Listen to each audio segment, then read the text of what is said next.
Hello மக்களே வணக்கம். வாங்க என்ன வீடியோன்னு சொல்லி பார்க்கலாம். அதுக்கு முன்னாடி உங்களுக்கு விவசாயம் பிடிச்சிச்சின்னா லைக் பண்ணிவிட்டு மறக்காமல் சேனலை சப்ஸ்கிரைப் பண்ணுங்கள் மக்களே. வாங்க என்ன வீடியோன்னு சொல்லி பார்க்கலாம்.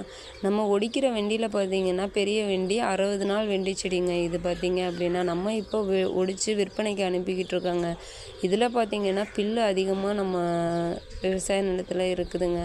இதை பார்த்திங்கன்னா நம்ம பில்லை இதை விட்டுட்டோம் அப்படின்னா இது இன்னும் 1 வாரத்தில் 2 வாரத்தில் வச்சிங்கன்னா விதை வச்சு அது கொட்டி பார்த்திங்க அப்படின்னா அடுத்த விவசாயம் பண்ணும்போது அதிகமாக அந்த பயிரை தாக்கிடுங்க. அதனால் பார்த்திங்கன்னா இந்த 60 நாள் வெண்டி செடிக்குள்ளே பார்த்திங்கன்னா களவெட்ட தாங்க ஆரம்பித்தாச்சு.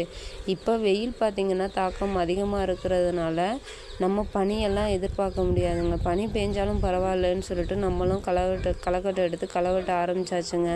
இந்த பனி அதிகமாக பெஞ்சாலுமே வெயில் பார்த்திங்கன்னா 7 மணிக்கெல்லாம் சுட்டரிச்சிருதுங்க. நம்மளால் இந்த வெண்டி செடிக்குள்ளே 10லேருந்து 11 மணிக்குள்ளே தாங்க நிற்க முடியும். அதுக்குள்ளே களை வெட்டணும்னு சொல்லிட்டு நம்ம வெள்ளனமே பார்த்திங்கன்னா போயிட்டு களையும் வெட்ட ஆரம்பித்தாச்சுங்க. என்னோடய வீடியோ உங்களுக்கு பிடிச்சிருந்துச்சுன்னா லைக் பண்ணிவிட்டு மறக்காமல் சேனலை சப்ஸ்கிரைப் பண்ணுங்கள் மக்களே.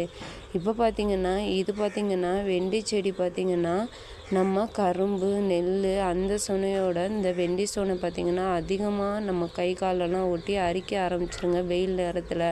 அதனால பார்த்திங்கன்னா ட்ரெஸ்ஸெல்லாம் பார்த்திங்கன்னா இதுக்காக ஒரு ட்ரெஸ் தனியாகவே வச்சு தாங்க போட்டு நம்ம இதில் அறுவடை பண்ண முடியும்.